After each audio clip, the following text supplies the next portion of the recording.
नमस्कार। मंदार जी हिंदी यह चैनल में आप सभी का स्वागत मैं करता हूं। जो भी इस चैनल को जुड़े हैं उनको मन से धन्यवाद देता हूं। ऐसे ही जुड़े रहे, कुछ जानकारी हम प्राप्त कर सकेंगे। और भी जिन्होंने यह चैनल सब्सक्राइब नहीं किया उनको यही प्रार्थना है, चैनल सब्सक्राइब करें। वीडियो यदि पसंद आया तो लाइक करें और अपने परिवारजनों में जरूर शेयर करते रहें और कमेंट्स भी करें, क्योंकि आपकी कमेंट्स की वजह से ही नए नए विषयों का ज्ञान हमें भी प्राप्त हो जाता है। हम उसके ऊपर वीडियो बनाते रहते हैं। तो यज्ञोपवीत के बारे में हम कुछ जानकारी ले रहे हैं। वैसे तो मैं महाराष्ट्र से हूँ, इसलिए मेरी भाषा मराठी है, लेकिन शास्त्रों की जानकारी आप तक पहुँच जाए इसलिए हिंदी भाषा में कुछ जानकारी देने का मैं इस चैनल के द्वारा प्रयास कर रहा हूँ। कोई इधर उधर हो गया तो माफ करें। नमस्कार। यज्ञोपवीत के बारे में हमने कुछ जानकारी पिछले वीडियो में ली है। आगे यज्ञोपवीत के बारे में हम इस वीडियो में और श्रवण करते रहेंगे। एक ऐसा श्लोक आता है, अमौक्तिकम असंवरणम द्विजातीनां विभूषणम देवतानां पितॄणांच भागो येन प्रदीयते। यानी इस श्लोक का अर्थ यही हो गया कि देखने में यह यज्ञोपवीत तो बहुत छोटा दिखता है।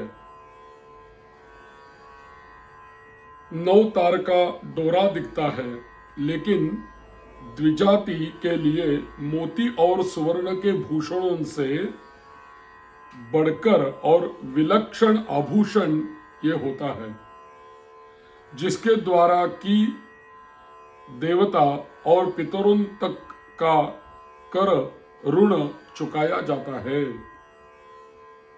यज्ञोपवीत दिखने में तो बहुत सामान्य दिखता है। 3 डोरे वाला कुछ यज्ञोपवीत दिखेगा, छोटा सा है और सूत से बनाया हुआ है, लेकिन वो हमारे पूरे संस्कृति का प्रतीक होता है और इसी से हम देव कार्य भी कर सकते हैं और पितरों का भी कार्य कर सकते हैं। तो यज्ञोपवीत से ही देवताओं की तृप्ति मिलती है और पितरों की भी तृप्ति हमें प्राप्त हो जाती है। देखो, जितना सुवर्ण का महत्व होता है, जितना सुवर्ण से भी बढ़कर अलंकार का महत्व होता है, उतना महत्व यज्ञोपवीत को हमारे शास्त्र ने दिया है। तो यज्ञोपवीत बहुत महत्वपूर्ण है। वो उसका कैसा दिखता है उसके ऊपर न जाए, उसकी महत्ता, उसकी महत्व का हमें जानकारी होनी चाहिए, क्योंकि उसी के ऊपर सभी देवताओं का वास है, उसी के ऊपर वेदों का वास है और कर्म करने में ये लगता ही लगता है, इसका उपयोग होता है। देव कर्म में भी होता है और पितृकर्म में भी इसका उपयोग होता है। तो ये यज्ञोपवीत हम कब पहन सकते हैं? तो हमारे यहाँ दूसरी एक श्लोक आता है, मातुरग्रेधि जननम द्वितीयम मौंजी बंधने। यानी माता के उदर से मानव का पहला जन्म होता है, लेकिन उसके बाद जब उसका उपनयन संस्कार होता है, यज्ञोपवीत संस्कार होता है, तब उसका दूसरा जन्म भी होता है। मातुरग्रे च जननम, यानी पहला जन्म माता के उदर से और दूसरा जन्म उपनयन संस्कार जब होता है तब उसी का जन्म होता है। तो साधारण की भांति माता के उदर से और दूसरा जन्म विलक्षण और प्रशस्त उपनयन संस्कार द्वारा संपन्न होता है। इसलिए उपनयन संस्कार यज्ञोपवीत के लिए बहुत महत्वपूर्ण होता है। और उपनयन संस्कार हम कब करते हैं? जब लड़का 8 साल का होता है तब हम उपनयन संस्कार करते हैं। उपनयन संस्कार के बारे में हम जानकारी दूसरे और कोई वीडियो में, संस्कारों के वीडियो में लेंगे, लेकिन 8 साल का जब लड़का होगा तभी उसका उपनयन संस्कार होता है और उसी के उपरांत उसको द्विज संज्ञा प्राप्त हो जाती है। द्वि यानी 2 और ज यानी जन्म यानी द्विज हम बोलते हैं। जिसका उपनयन संस्कार हुआ हो उसी को हम द्विज बोलते हैं। तो इसीलिए दूसरा जन्म के महत्व देखते हुए उपनयन संस्कार बहुत महत्वपूर्ण होता ही होता है। नह्यस्मिन् युज्यते कर्म किंचिदात् मौंज बंधनात्। जब तक यज्ञोपवीत संस्कार न हो ले तब तक संध्योपासना भी हम नहीं कर सकते। ये खाली संध्योपासना भी नहीं तो अन्य कोई भी वैदिक कर्म भी हम नहीं कर सकते, क्योंकि हमारा उपनयन संस्कार नहीं हुआ हो तो हमें कोई कर्म करने का अधिकार ही नहीं प्राप्त हो जाता। कुछ भी कर्तव्य कर्म नहीं कर सकते और यज्ञोपवीत संस्कार हो लेने पर हम सभी कर्मों के अपने आप अधिकारी हो जाते हैं। कृतोपनयन स्यात् व्रतादेश नमिष्यते ब्रह्मणो ग्रहणश्चैव क्रमेण विधि पूर्वकम। यहाँ पे यानी उपनीत बटु को व्रत और वेद सभी का अधिकार प्राप्त होता है। इसीलिए उपनयन संस्कार अवश्य करना चाहिए और सही उम्र में करना चाहिए। 8 साल का जब लड़का होता है तब भी उपनयन संस्कार उसका करना चाहिए। उसको एक व्रतबंध ऐसी भी संज्ञा देते हैं, यानी उपनयन संस्कार के बहुत सारे नाम हैं, तो एक व्रतबंध बोलते हैं, उपनयन संस्कार बोलते हैं, यज्ञोपवीत संस्कार बोलते हैं, मूंज बोलते हैं। ऐसे बहुत सारे नाम उपनयन संस्कार को हमारे यहाँ आते हैं। जब तक हम व्रतबंध संस्कार नहीं कर लेते तब तक हम वेदों के अधिकारी नहीं हो पाते।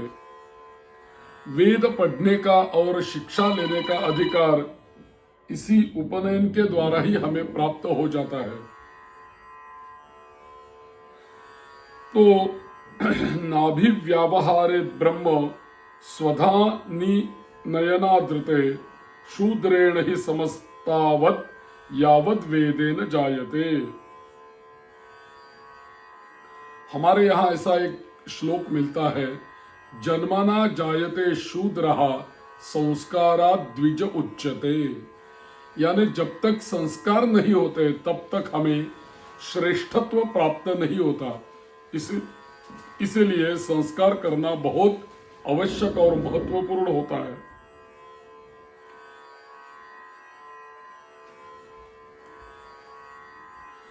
तच्च यद् ब्रह्मा जन्मास्य मौंज बंधन चिन्हितम तत्रास्य माता सावित्री पिता त्वाचार्य उच्यते। यानी ब्रह्मणी जन्म, ब्रह्म जन्म नाम वेद में ही जन्म होना, उस समय बालक की माता सावित्री होती है, गायत्री होती है और पितृस्थान आचार्य होते हैं, जो कि गायत्री का उपदेश अपने दाहिने कान में करते हैं अपने पिता, वो आचार्य पिता होते हैं। और वहीं से उपनयन संस्कार के बाद ही जो आश्रम शुरू हो जाता है उसी आश्रम का नाम होता है ब्रह्मचर्य आश्रम। षाट कौशिक शरीर के जन्मदाता माता पिता छूट जाते हैं, लेकिन उनके स्थान में वेद माता गायत्री माता हो जाती है और वेद प्रदान आचार्यम पितरम परिचक्षते। यानी जो हमें वेद की शिक्षा देने वाले, दीक्षा देने वाले मंत्रों की जो आचार्य होते हैं वही हमारे आगे पिता होते हैं। और वेद माता गायत्री माता हो जाती है। माता का स्थान वेद माता गायत्री लेती है और पिता का स्थान आचार्य लेते हैं। उपनयन संस्कार के उपरांत हमारे माता पिता भी बदल जाते हैं। तो शरीर के जन्मदाता आचार्य ही पिता है और स्थूल शरीर के जन्मदाता पिता की अपेक्षा आचार्य रूपी पिता अविनाशी ज्ञान रूपी शरीर देन के कारण गरीयान ब्रह्मद पिता श्रेष्ठ माना गया है। तो आगे तो हमारे दीक्षा देने वाले गुरु आचार्य भी पिता है, लेकिन हमारे जो जन्म देने वाले जो पिता होते हैं, जिनके अंश रूप से हम जन्म ले रहे हैं, जिनके अंश द्वारा हमने जन्म लिया है, वही पिता हमारे वही आचार्य होते हैं और वही गायत्री का उपदेश हमारे दाहिने कान में उपनयन के समय करते हैं। तो वही पिता होते हैं, वही आचार्य होते हैं। तो पहले तो वो पिता है, जन्म देने वाले पिता है, और बाद में वो आचार्य ही है, यानी गुरु का स्थान भी पिता है, यानी उनको पिता गुरु भी बोलते हैं। वो पिता भी है और गुरु भी है और आचार्य भी है। तो यज्ञोपवीत संस्कार का शास्त्रों में बहुत सारा महत्व दिया गया है, क्योंकि द्विजाति जो है समस्त वैदिक कर्म कलाप संध्योपासनादि नित्य नैमित्तिक एवं काम्य कर्म देव ऋषि पितृ तर्पण कर्म सब इसी 9 तार के डोरे के ऊपर निर्भर होता है।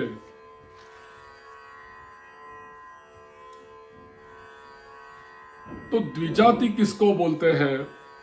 एक व्याख्या हमारे यहां आती है, ब्राह्मणः क्षत्रियो वैश्यः स्त्रयो वर्णा द्विजातयः तेषां जन्म द्वितीयन्तु विज्ञेयं मौञ्जीबन्धनात्।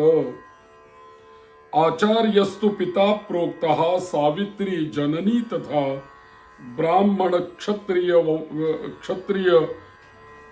विषाम मौञ्जीबन्धन जन्मनि वृत्त्या शूद्र समस्तावत् विज्ञेयास्ते विचक्षणैः यावद् वेदेन जायन्ते द्विजाज्ञेयास्ततः परम्।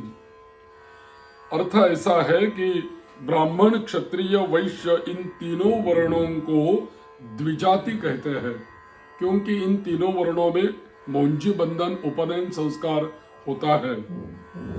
इसका दूसरा जन्म यज्ञोपवीत से जानना। तो ब्राह्मण क्षत्रिय वैश्य इन तीनों वर्णों के यज्ञोपवीत के जन्म में आचार्य पिता होते हैं और माता गायत्री होती है। जब तक इनको वेद शास्त्र का अधिकार न हो तब तक इनको संस्कार द्विज नहीं मानते, उनको शूद्र मानते हैं और वेद पाठ प्रारंभ अर्थात यज्ञोपवीत हो जाने पर द्विज जानना उन्हें उचित होता है। तो द्विज यानी दूसरा जन्म जिनका हुआ है वही द्विज होते हैं। तो उपनयन संस्कार जहां होता है वही द्विजत्व प्राप्त हो जाता है। यहां तक कि इसके बिना, यज्ञोपवीत के बिना तो द्विजाति का स्नान पान श्वास प्रश्वास और मलमूत्र त्याग करना भी धर्म नहीं होता, जिससे क्षण भर भी जीना कठिन हो जाता है। ऐसी यज्ञोपवीत की महत्ता है। लेकिन खेद के साथ कहना पड़ता है कि धर्म के ऐसे अत्यावश्यक अंग जो होते हैं और अति उपयोगी वस्तु का आज किस प्रकार दुरुपयोग हम कर रहे हैं। दुरुपयोग किया जा रहा है। लोग इतने प्रमादी और आलसी हो गए हैं कि उनसे अपने लिए शुद्ध स्वदेशी सूत्र कौन सा है, कौन सा यज्ञोपवीत बना हमारे गले में होना चाहिए, कौन से सूत का होना चाहिए, और बाजार में जो मिलते हैं यज्ञोपवीत वो कैसे होते हैं, उनकी परीक्षा कैसे करें। जो मिलता है वही गले में डालते हैं, पूजा करते हैं, बाद में निकाल देते हैं। कोई कोई तो पीठ खुजाने के लिए यज्ञोपवीत का इस्तेमाल करते हैं। कोई कोई चाबियाँ अंगूठियाँ यज्ञोपवीत को बांध के रखते हैं, कोई कोई तो और भी कोई सारे उपयोग इसका करते हैं यज्ञोपवीत का। लेकिन यज्ञोपवीत बड़ा पवित्र होता है, यज्ञोपवीत बड़ा महत्वपूर्ण होता है, वो हमारे सभी धर्मों का प्रतीक होता है। तो ऐसा जो प्रतीकत्व करता है, जिनके ऊपर अनेक देवताओं का निवास है, इसका उपयोग हम शूद्र कामों में कैसा कर सकते हैं? अंगूठी बांधने के लिए, चाबी बांधने के लिए, पीठ कुंजवाने के लिए, नाप लेने के लिए, ऐसा कैसा कर सकते हैं? यज्ञोपवीत तो बड़ा महत्वपूर्ण है, तो इसका उपयोग भी ऐसा होना चाहिए। जो थे प्रणम्य पहले तुम कीर्तिमान, विज्ञान और बल विक्रम के निधान, संपत्ति शक्ति निज खोकर आज सारी, हा हा हुए तुम वही सहसा भिकारी। प्राचीन समय में और अब भी पूर्व और दक्षिण भारत में यह प्रथा प्रचलित है कि ब्राह्मण लोग श्रावण मास में श्रावणी के दिन ऋषि पूजन के साथ ही यज्ञोपवीत पूजन अभिमंत्रण करके नया यज्ञोपवीत पहनते हैं और प्रोक्षण करके फिर उसको पहनते हैं और शुद्ध करके संस्कार करके ही पहनते हैं। मैंने एक छोटा सा यज्ञोपवीत संस्कार का भी वीडियो आपको इसी चैनल के ऊपर दिया है, जरूर वो देखें। यदि पंडित जी न मिले तो ऐसा अपने घर में ही हम संस्कार करके यज्ञोपवीत पहन सकते हैं। तो पूजा और प्रतिष्ठा के करने के बाद, प्रोक्षण करने के बाद, शुद्धि करने के बाद ही हम यज्ञोपवीत पहन सकते हैं। लाओ नगे बचन जो मन में हमारा, तो सर्वनाश अब दूर नहीं तुम्हारा। आर्य संतान, इस पापी पेट के पीछे भले ही तुम्हें 24 घंटे सरकारी चमड़े की चपड़ास कंधे पर लटकानी पड़े, और वह भी बड़े गर्व के साथ, लेकिन 1.5 तोले का मंत्रपूत वैदिक धर्म की चपड़ास यज्ञोपवीत हमें बोझ लगता है, बोझिला लगता है। अक्सर आपने देखा ही होगा कि सरकारी कर्मचारियों में अधिकारी वर्ग यज्ञोपवीत की भांति विशेष अधिकार सूचक चमड़े की चपड़ास को कंधे पर से पहने रखते हैं। उदाहरण रूप से देना पड़े तो आप थानेदार को देखिए, रेलवे स्टेशन के ऊपर टीसी को देखिए, और फौज के ऊंचे दर्जे के अफसर को ही देख लीजिए। सर्वसाधारण इस प्रकार के चिन्ह को नहीं धारण कर सकते। इस चिन्ह से उनकी योग्यता और विशेष और अधिकार विशेष सूचित होता है। हमें भी इसका विचार करना चाहिए कि इस बात का गर्व होना चाहिए, ईश्वर ने हमें ये जन्म देकर, ये योग्यता देकर, विशेष और वेद पाठादि अधिकार देकर विशेष सूचक ये जन्म दिया है। सिद्ध यज्ञोपवीत रूपी चपड़ास पहनाई है।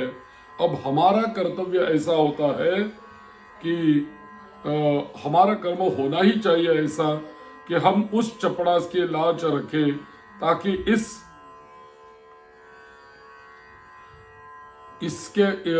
इससे दूर न जा सके और भविष्य में उन्नति कर इसके और भी ऊंचे पद को प्राप्त करे। इतनी हमारी जिम्मेवारी होती है। इसमें संदेह नहीं होता कि यज्ञोपवीत की महिमा को आचूल मूलम वर्णन कर देना, इत्यंत कह देना, पृथ्वी के ऊपर इसका वर्णन ही हम नहीं कर सकते। लेकिन कुछ यज्ञोपवीत की महत्ता आपको कहने का एक प्रयास इस वीडियो के द्वारा हम कर रहे हैं।